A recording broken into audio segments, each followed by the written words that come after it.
We're the boat in the kingdom, can't turn around. We're lighting up the night, shaking up the ground. Excuses and flames, yeah, we're breaking free. We'll be fire, this is our legacy. Yo, yo. Yo, what's up? What's up? One big fire, man. That video, that intro video, I saw a little birdie, and then some Lake Tahoe, and it just dawned on me: in 23 days, you're gonna be hopping on that jet. Yeah. It's like this is like what, the third, fourth time only that you've used it. So you're Yeah, dude. Yeah. get on that birdie and fly into Tahoe, and it's we're gonna be there after Christmas and with the whole family. Yeah, the whole family. Yeah, Like, it's gonna be good. everybody. We got the Kinder family flying in on the jet. We got the Reese boys piling up, and the Stasic Robbins family. So it's gonna be awesome. We'll see if we get asked to not come back to Lake Tahoe. Right. Case. Right. That's how we used to roll. Yeah. Well, we'll be good. Yeah, man. We'll be good. Yeah. So I was telling you before we get into our topic about leverage, and one way not to get leverage is to get picked for jury duty. And I was telling you, like, this week I got picked for jury duty. I actually was on a trial one time when I lived in the other address, so it was a different county, and it was actually fascinating. This dude was selling meth rocks out of his house and got raided and the whole thing. And like, I got to see how a true professional defense attorney works firsthand.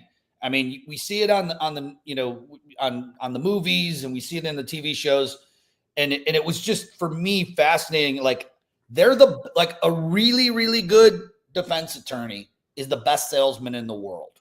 Period. Yeah. End of story. I've never seen anything better. The way they work, it's an art. It's truly an art. So anyways, this time around, I have better shit to do. And it's important stuff that we're doing, planning for 2026. We got some new products coming out that are going to help our agents sell boatloads of homes. So I had to make sure that I wasn't picked for a jury, Jay. Yeah. This year, so that I walked in with this T-shirt. Well, that ought to do it. And our favorite red hat. Yeah. And so Thank you, Donald J. Trump, Mr. President, for getting me out of didn't get picked for that. Yeah. I don't know why I didn't get picked, but I didn't get picked. Yeah. I'm here. No idea. Yeah. I'm here enjoying this podcast with you. So here we go. Yeah, man.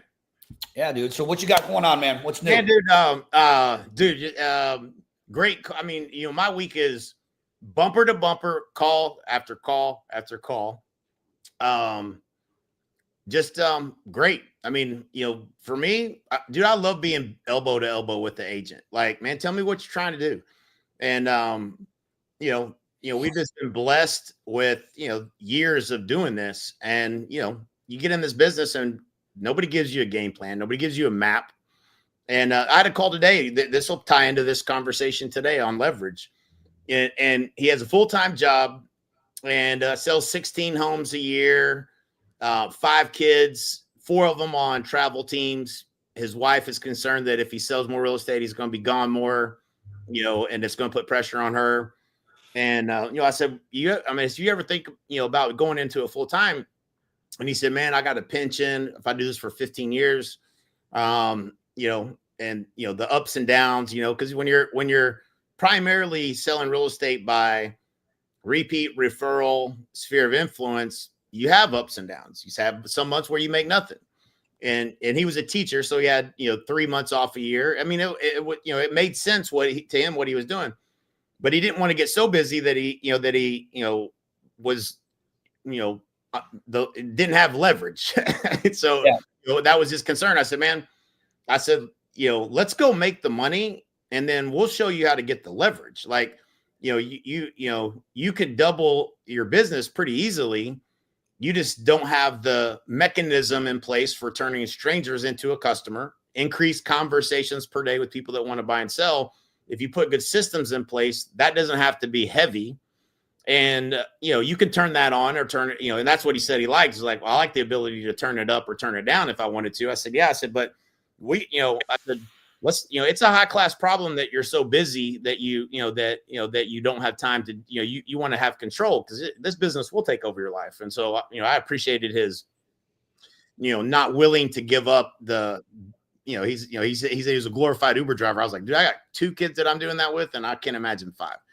And so, but it had to open up the gate of the mind. It's like, there's a lot of ways to get leverage that you can still close those deals and not have to be involved. We can have a showing agent and a showing assistant, or, there's just a lot of ways to solve that problem. But, let's solve the problem of not having enough money first. And then let's worry about making sure we put the right systems and leverage in place to make sure you're optimized doing more deals, not, more time per transaction, do 2 things at once. And so, but that's, I don't think that's most people's problem, right? They're not too worried about, they're just trying to scratch together another deal. But, I think you can create a lot of leverage in this business if you understand how to acquire a customer. If you don't, then you spend all your time trying to figure out how to acquire a customer. Yeah, man. I mean, we've seen, I would say, hundreds of people who are teachers who have made a transition into real estate and then left that career behind and left that the good benefits, the summers off. And the question is, what made them change their mind? And yep. Because I believe, first of all, I believe that really good teachers are underpaid. We need such good teachers, like what they deal with on a daily basis. I would not want to do it. So we know one thing, that if somebody's getting into teaching, they're not doing it for the money. Right. They're doing it because they love it. And so then it boils down to, okay, is the salary you're getting. And I mean, if they got a master's degree, I mean, in my area where my boys went to school, some of those teachers were making, 70, 80, 90,000 a year, maybe more. But I was even shocked that was what the salaries were. It was a public school, nice, real good school district. Taxes were super high in there. But so that's, let's say it's 90 grand a year.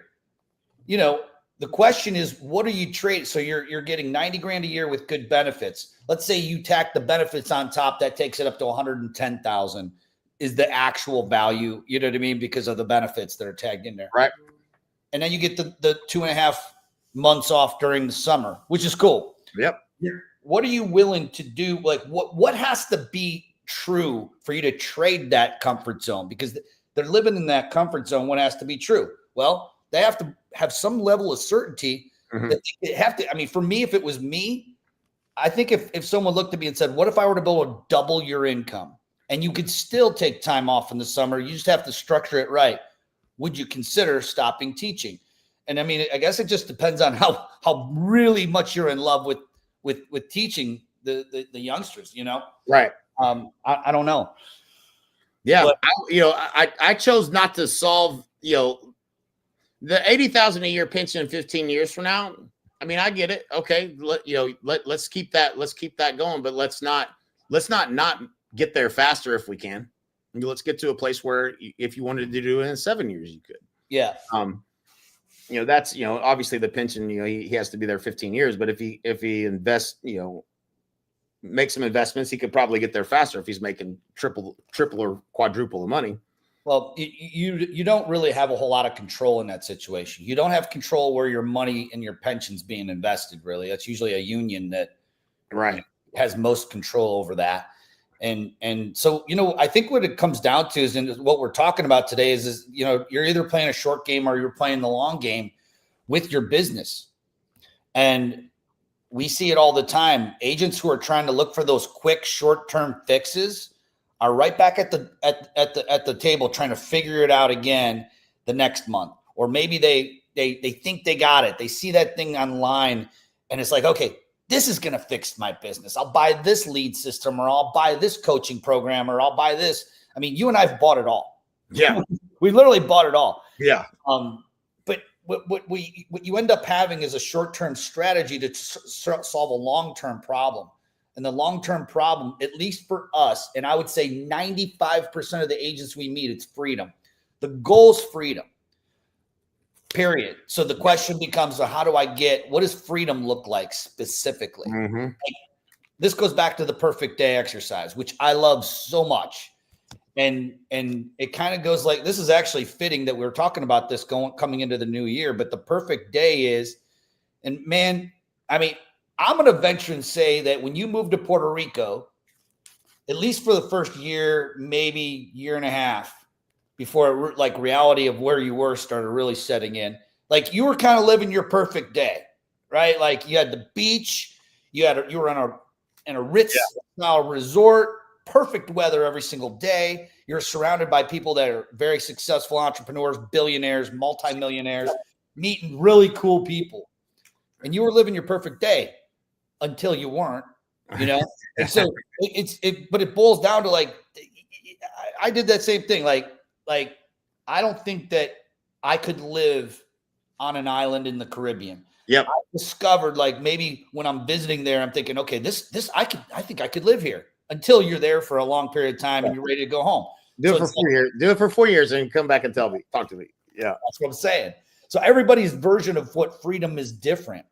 And it's not like it's right or wrong, but whether you like it or not, you have to master your money game in order to get there. Mm-hmm. Unless, of course, the only other path is become a monk and just sell it, literally everything, get skinny as possible. You know what I mean? Like there's another way to freedom and that's it. So unless you're willing to sell everything, and if you are, there's no judgment here. This is just a path to freedom. Yep. Now you have zero obligations. You have zero expenses. You can live your monk lifestyle. If that's not in the cards for you, you need to make money. And in order to make money, the most wealthy people that we know, we did it through leverage.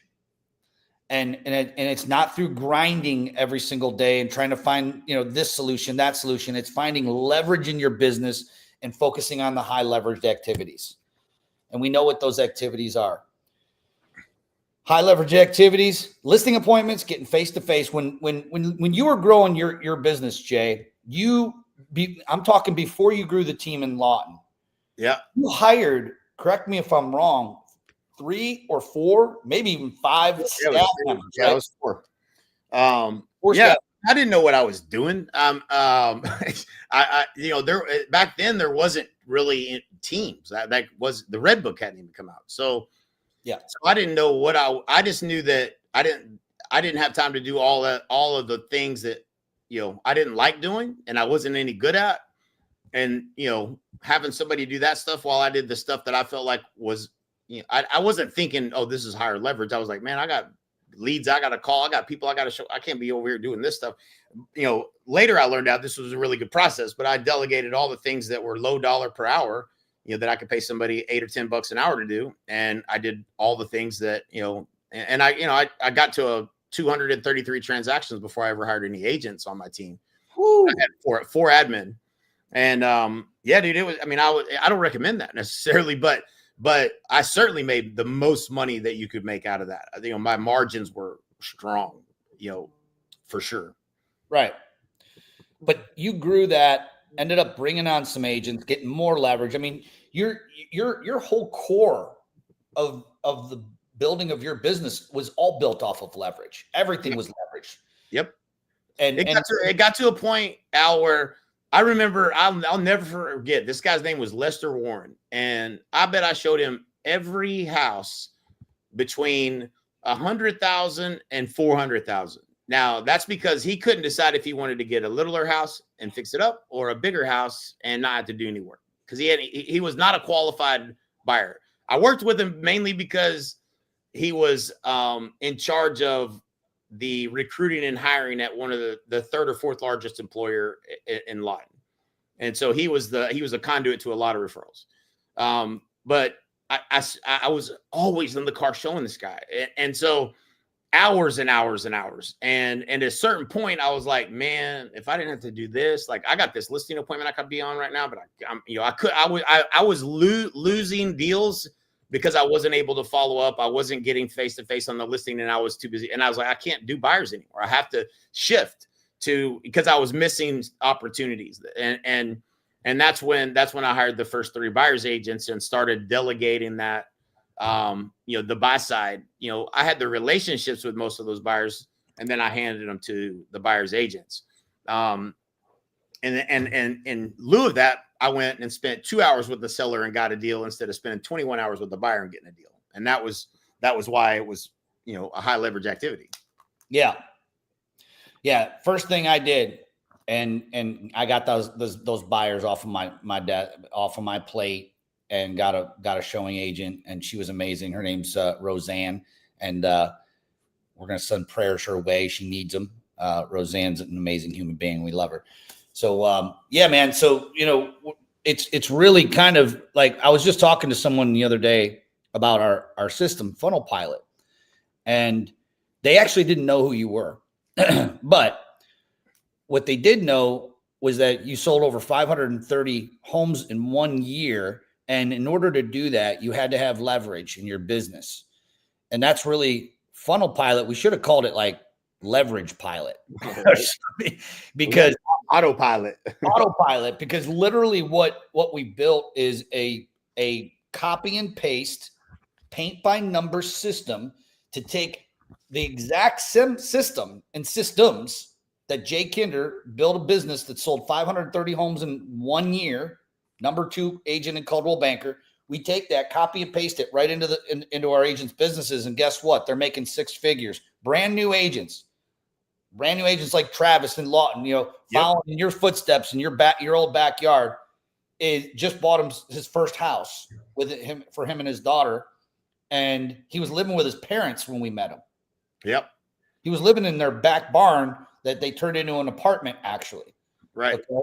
And all he did, he didn't go out and buy a bunch of shit. All he did was copied our system and pasted it into his business. And then he showed up on some of our coaching calls, and the rest is history. He's making more money than he's ever made in his entire life, and he doesn't have to live in his parents' barn anymore. Right. So, we're seeing these success stories, and the cool thing is, what we have, dude, I'm so pumped for 2026. Right. What we're going to be launching, which is kind of crazy when you think about that. It's taken us this long, really, to launch this side of the business, because it's where you and I, our claim to fame is on listings. Right. We were straight up listing gangsters, and that's how we grew our business. That's the highest leverage activity you can do in your business, is that, or recruit a very high producing agent. Those are the 2 highest leverage points you can get in the real estate business, in my opinion. Great. Yep. And so, I mean, maybe unless you want to throw in like a referral type funnel business, if you see that, I guess that's a high leverage activity as well as referrals, but there's only so many of those. Well, yeah, I mean, the way I explain it is, yeah, you should generate as many, and there should be a metric to it. How many people do you have in your database, and what's the ratio of referrals you get per year? And if you can increase your referral ratio out of that, then there's an opportunity to do that, but there's only so much, and it's limited. It's like you can't push a lever and make it double. You just can't. It doesn't. You can go. What are you going to do? Pop buys, and you think you're going to double your referrals? It doesn't work that way. So at some point you have to shift to, I got to learn how to turn strangers into a customer. And that's where there's a bunch of people, really greedy people going, oh, let's get someone to hit their commission. They want to siphon off of your, well, I can do that for you. Zillow, I'll take 40%. That's where you run into a million ways to do it. And then you're trying to figure out, well, what's the best way? Should I buy this or that, or these leads or those leads? What's the difference? But until you have control of those, and you can turn up the knob up and down on how many leads you get. And that's just a skill. They don't teach you that in school. It's not the easiest thing in the world to go figure out. But that's what changed my business. I'll never forget, dude, when I walked in the office one day, and I'd been running all these different ads and didn't know what was going to work or not. But I walked in out for a listing appointment, and my receptionist at the front desk had 2 messages on those little perforated tabs. 2 come list me's. people I didn't know. And I was Yeah. like, wait a second, we on to something here. Like, that's not how I get listing appointments. In the past, it was either a referral or it was, banging cold calls or whatever. I'm like, I like the way that felt. Like, how do we do more of that? And I was like, okay, you can spend money and get a call. And when you know how to do that, all the things you need, your confidence goes through the roof. Okay, I can do this. I got this something figured out here. And that's a crucial point. Explain to people that don't know what a come list me lead is. Oh, yeah. I know I've had those. Yeah, somebody that called my office that doesn't know who I am, never met, and they want me to come out and list their house. That's it. Like, just, hey, I need to sell my house, come list it. Yeah. There you walk in the door, you give a little presentation, they list the house. Just easy as that. And it got to a point where I was going on 5 appointments like that a day. And I did it all through marketing. And I can do it anywhere. I can do it in any market. I can help any agent do it. And so when we're talking about the 4 leverage points in your business, if you want to grow a business, literally you can grow a business as big as you want. And we know this is not theory. This is straight fact. There's 4 leverage points. It's lead generation. You have to be able to convert those leads. So lead conversion. And then there's marketing and your content strategy. What content are you using to attract business?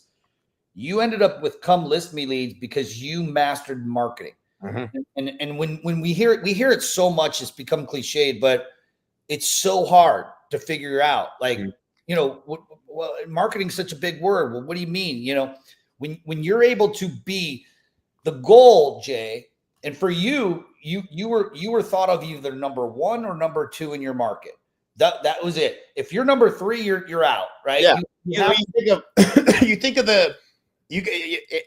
a 2-horse race. If somebody wakes up and decides they need to sell their house, they're going to think of 2 people probably that they may call. They're probably not going to think of 3. But if you can own the space and that person, I don't care if it's a neighborhood, if it's a listener base of 15,000 people that listen to a particular radio station, I don't care. It could be the people in it could be any number of people, but if you can own that segment of the market's mind as the number 1 or number 2 person they think of, the phone will ring and people will call you. And that's why you get repeat and referral and sphere, because you own the number 1 space in their mind, or number 2. Yeah. And so it's now, how do we do that in a way that gets people that don't know, like, and trust you to think of you first? And you do that through marketing, and you do it through frequency, you do it through the frequency of the message that you're putting in front of them, not just, this is why, I know nobody teaches this, because I still get direct mail from agents where they send me 1 piece of mail and I never get anything again. That is the equivalent of yelling into a windstorm. Like, are you kidding me? I get so much mail. You send me 1 postcard and you think what did you think? I was on the way to the mailbox saying a prayer? Lord, I don't know anybody in real estate. Please send me a sign of what I should do about selling this out. Oh my God. You answer my prayer. No, that's not enough. They once a month, not going to remember you. Twice a month, maybe, probably not. You send me a postcard every week for 10 weeks, and then every other week, I'm probably thinking of you first. And that is the game of marketing. And what you put in that message to position you as the go-to expert to sell that home is super important. How are you adding value with what you're sending? What content are you giving them that's valuable to them? And all of those things matter. But it is absolutely duplicatable. It works in every marketplace. Like, this goes back to, Don, I know Don Hobbs, but Don, back in the day, I bought Hobbs and Herter's package of branding, and I had these pillars, the J. Kenner Home Selling Team, and I bought all their branding and everything. But did you know that Don Hobbs was the one that did the blind test of the agent in a marketplace where they mailed the entire neighborhood this fake agent that didn't exist, and then they surveyed the neighborhood. Tell the story though, because most people haven't heard it. This is fascinating. This is like folklore, but it's a true story. And Don Hobbs and Hobbs Herter did this study, and he's a marketing and branding genius. And they mailed this neighborhood postcards and mailers over the course of a 6-month period, and it was a high frequency mailer that they did. And then they surveyed the neighborhood, I think between 6 and 8 months after they had mailed all these mailers. And they said, who do you think the top agent in the market is? They had made up this agent. Made up agent's name was the number one person that the people in that community thought was the number one agent in the market. They didn't even exist. They had only done all these mailers over this period of time, and they captured mind share. And their perception was this must be the number one agent in the market. And so that's a fascinating, it's a truth. It's just a truth. When you understand marketing, you don't ignore things like that. Like, okay, how'd that work? Yeah. They got mind share. But yeah, that's the, if I wake up once a week, Al, wanting to just do it again. You know what I'm saying? Like, it's such a fascinating thing that it can be accomplished. It's probably a little bit harder today if you are non-existent in a market. They can't go find Google reviews on you or this, that. As long as you, and this is super important, and this has been the case forever, whether I'm doing billboards, radio, direct mail, TV, any of those things, they don't go to whatever the thing is you put on like, you can put a custom URL, but they're going to go to the thing they remember. They're going to go to Google and they're going to type it in, and whatever pops up as far as your website, if it's not relevant, then you're not going to get that lead. The person that drove by my billboards every single day, they went and Googled Jay Kinder, and jaykinder.com popped up, and there's things about selling your house and guaranteed sale and all this stuff, and message match, right? And so if somebody Googles your name and it's your buyer home search page that shows up, that seller ain't calling you. Your message doesn't match what they're looking for. They saw your offer and then they landed on this buyer page.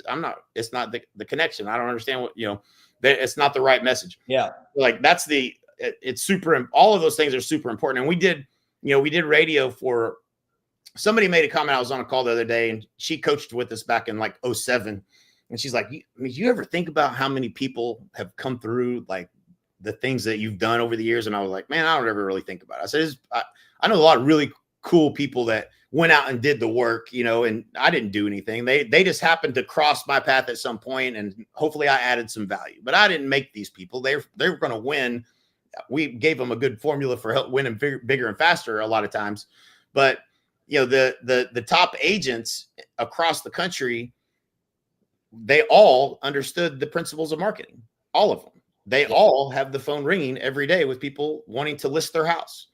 But it's reach and frequency and understanding how to do that. But the ones that would try, like say try radio and it didn't work, if you went and Googled their name, you couldn't find them. It was understanding the consumer and how they operate. They're not just going to go to your weird URL that you put in your ad. They're going to Google what they remember. So you better make sure they remember something that when they Google that, especially like if your name was John Smith, hard to show up on Google for John Smith. You might need to be John W. Smith. Or you might need to have my name, dude. Huh? I'd be changing my name legally. Yeah. Because it's agents that have. Yep. It's not distinct enough that when they look for you, that they're going to absolutely find you. And those are things that again, you if you don't understand how the consumer goes to look for you, then you don't even, you just think, well, radio don't work or this direct mail don't work. You have to, and that's why, like, my favorite story, I've told it so many times, is Mike Reese is, mailing all those postcards in Frisco, and I'm riding around with him, his mailer drops, and the lady calls him, he puts it on speaker, and she's like, is this Michael Reese? I could wallpaper my bathroom with all these postcards you've been sending me. I need to sell my house. I'm like, Mike had top of mind. Like, same postcard, branded Mike Reese, branded Mike Reese, branded Mike Reese. And, and that, those things can be duplicated. And so, like, it's fun for us now because we get to help other people do it. I'm not trying to build my brand. Like I said, I do wake up about once a week thinking, man, that'd be fun, but that's not the goal. Let's just help other people do it. Yeah. By the way, hit up jaykinder.com, albystasic.com. You can get a link and jump on our calendar, and we'll help anybody. So we'll help you get unstuck and figure out a strategy for you. But this got me thinking about 20 years ago. I remember this guy and he wasn't even at my brokerage. I just did a co-broke with him. And he didn't even live in Bay Village where I live, but he was marketing it heavily. He had the shittiest postcards you've ever seen.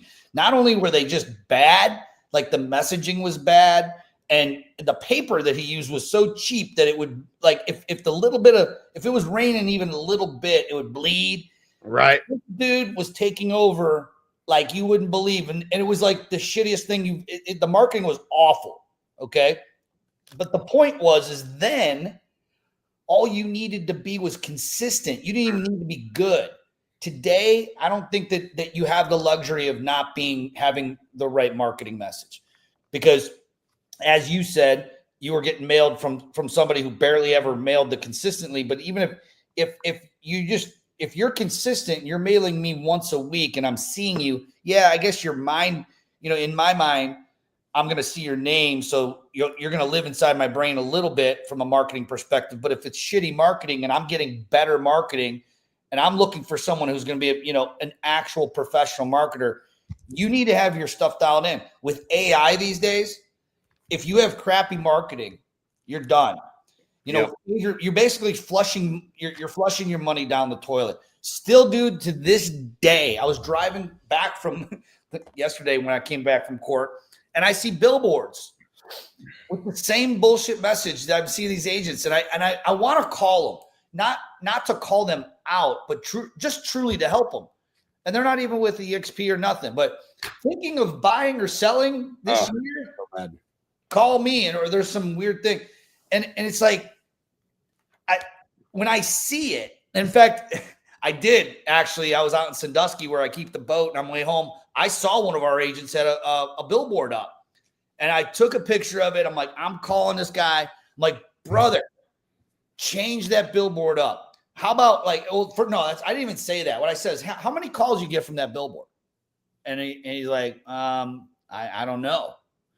And he's like well, I'm like, okay, well, did you think you may have gotten one or two in the last 6 months? He's like, yeah, I probably got two. I'm like, well, what if I could just, 10x that? Yep. I mean, and it's probably a 100x by just changing the offer.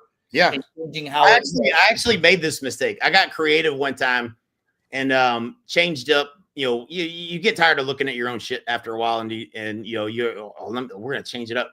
So we changed up the billboard. It looked better on the screen than it did on the billboard, and that happens all the time. Like it looks good on the screen, and then you put it up there, it's way too small, like everything was. Yeah. And I got one call a month from that billboard. We changed it after that to a better message. This was a lesson I had already learned, so I shouldn't have had to learn it again, but I did. 8 calls. So 8 come list me's versus 1. Just change the message. Same billboard, change the message. Same call per month. So went from one listing taken, 1 come list me to 8. 8. You 8x'd it with one change, and it didn't cost you any more money. You just changed the message. Yep. Yeah. And now again, you got no excuse with AI.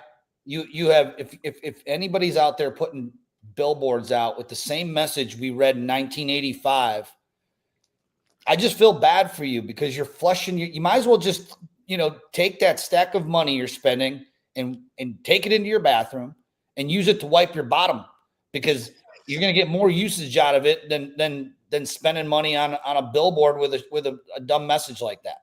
Yep. So anywho, there was an agent that when I lived in Aubrey that had a billboard, and I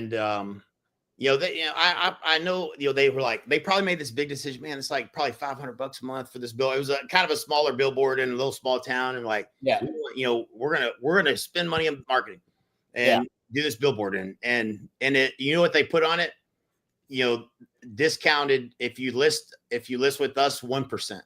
So, it just made me cringe. I'm like, damn, man, every person that ever paid you a full commission now sees your billboard and knows that you'll do it for 1%. Oh, and they're pissed off now. I mean, yeah, right. They're pissed off, or they know they're going to get it. Now, the only thing you did was you let everybody know you'll do it. You'll negotiate. And so dumbest thing I've ever seen anyone do. And, what did you think you were going to get 3 times the number of calls because of that? It just is such a now you're known for this being a discounter. So that terrible message to the race market. to the bottom. Yep. It's a race to the bottom. Yeah, so a couple of our top agents right now are leveraging, you know, if you're not using the universal offer of sell your home for cash quickly, the guaranteed offer, you know, whether you like it or not, doesn't matter. The picture of you with some catchy phrase. Now I'll push back on what I'm saying a little bit. And it's only because of a gentleman by the name of Jeff Cook, who actually really did like he did go in the other direction, but he did it so damn good that it actually worked. But other than Jeff, if you ain't Jeff Cook, who his billboard game was strong, like what he was doing, but he was spending probably 20 grand a month in all the different billboards, and he stayed with it for years and years. And of course he got mindset because he went the humorous route with it, and it was funny, and it was so good that it got him on the news. And once you get, you know, noticed on the news and that free media, that's one thing. But you should be, everyone, if you're going to be spending money on big money, I don't care if it's bus stops. A lot of people are trying to market themselves using the shopping cart deal. Have an offer, not just your face, not just, hey, buying or selling, call me. There's no unique value. There's no unique selling proposition in that. You're not giving anyone a compelling reason to do that other than they're seeing your face. And maybe you were blessed with good looks. Good for you. The rest of us, we need an offer. Okay. Yeah. And on top of that, I'll make this statement. If you're using big media like that and expecting calls, and really, like, I want you to look in the mirror, walk into the bathroom, and ask yourself really the reason. Are you doing it so that all your friends from church that you know are going to drive by the sign and say, hey, Jay, I saw your sign. Yeah. That gives you this little rush. It's the wrong reason to put that up. I will guarantee you're leaving 6 figures minimum on the table if you don't switch that offer up to a guaranteed cash offer. Yep. You just are. And it's direct response marketing 101. Yep. Solving the problem. I remember talk about so let's turn the hands of time back to 2012. I opened my first real estate office. I ran a Tough Mudder. I got hurt. I was literally on crutches and you and Mike came walking in. And this is before we weren't real close buddies. I was just a client of your guys's. Okay. And you were coming into Cleveland to meet Dan Kennedy. Yep. You remember this? I remember it. It was raining. You flew into. There's only one reason that you would have to come into Cleveland then, and that was to come see Dan Kennedy. Yeah. And so you surprised me. I didn't know you were coming. You come walking in. The first thing you did, dude, was you walked in. You saw my Mimi's ad sitting on my desk with this big. It said, "Your home sold in 30 days, or it's free." And you're like, change that headline right there. Literally, I was spending at the time, it was a lot of money for me, probably about $5,000 a month to be in every Mimi's magazine in Northeast Ohio. And I had the wrong headline. I literally changed that up to a guaranteed sale. And I doubled the number of come list me leads just because I didn't spend any more money. Right. Same exact publication. It was going to the same houses. And I literally doubled my number of listing call-ins that I was getting. Right. Changing and tweaking it. So this is also known as leverage, right? It is. Marketing is a great form of leverage when it's done correctly. Yeah. So the 4 pillars: lead generation, lead conversion, marketing, meaning your branding, I should say, your branding and your content strategy. When you have all of those oil wells pumping, that's when you start to see momentum. And that's exactly what we're seeing so many of our agents do, not just, Travis, but agents in Florida, Texas, Ohio, the Carolinas. They're all winning bigger. And before we met them, they, like you had said earlier, they were already winners, but we're helping them win faster and bigger. And we're helping them double their business quicker because they're just using us as leverage. And we don't have to take their credit card. Yep. And man, it was kind of going back to like circling back to the teacher conversation we were having. Yeah. Is that the teachers don't do, they're not going in there and teaching our little snotty nosed kids because for the big paycheck. They do it because they love what they're doing. And it's kind of a similar situation with us. Obviously we're, blessed and paid very well, but like our daily things that we're doing, our daily meetings, our daily huddles, our daily trainings, everything that we're doing, our team is doing for agents to win. We're doing it because we just love it. And it's kind of like what a school teacher does. They go in there, they go in there every single day with kids sneezing and getting sick and fights and all the things that happen in school because they just love that. Right. And that's kind of how I feel right now. And in the stretch of legacy that we're laying the road of legacy down. And it's never been more fun. So yeah. This is what people need to understand. If you're going to listen to anything that we're telling you, listen to this. Every person that could actually help you with growing your business has a business model where they are looking to take money from you. And that's not a bad thing. It's capitalism. I'm fine with that. I used to sell coaching. I sold coaching to Al, helped him grow his business. He was happy to pay. That was a business. That's what most people are trying to do. You just have to find the right people to pay. But I don't think most people understand this. Because of EXP's model, we don't wake up every day saying, man, we got to sell this much of a product. We wake up every day going, how do we help agents win bigger and win faster? How can we implement this for them? How do we get them? How do we do it for them? Make it easy, make it simple. And we never think about trying to charge you. We're not trying to siphon money from you. We're not trying to build it, get you to join our team. We're not trying to get you to pay us a referral fee for that deal. I've done all of those things, and people were happy to pay it. But because of EXP's business model and the fact that we get paid through revenue share, we have no incentive to try to sell you anything, only to try to help you. That is a fundamentally will be unfound in the industry. No one else you're talking to is the salesperson gets a commission when they sell you, whatever it is. They're trying to monetize you. We are not trying to monetize you. We're just trying to help you. So hopefully more people understand that, because when it sounds too good to be true, well, you should see how much we get paid. We don't need the money. We just need the people that want our help. And we're not trying to charge you for it. So it's a pretty good deal for you. Yes, sir. Well, man, I think that wraps it up. Another fun episode of One Big Fire. If you want to see up underneath the hood, the truth is, dude, there isn't too many problems in real estate. That I don't think there's a problem out there that an agent has, especially one that's trying to either grow a team and their problem is recruiting talent, or someone that's just trying to get to 50 sales a year that we haven't seen. I mean, we've seen a lot of curveballs. And check out jakehinder.com, check out albystasic.com, and we'd be delighted to sit down and show you what's behind the curtain. But yeah, man, until then, we'll see you at the top. Or from the top. Take care.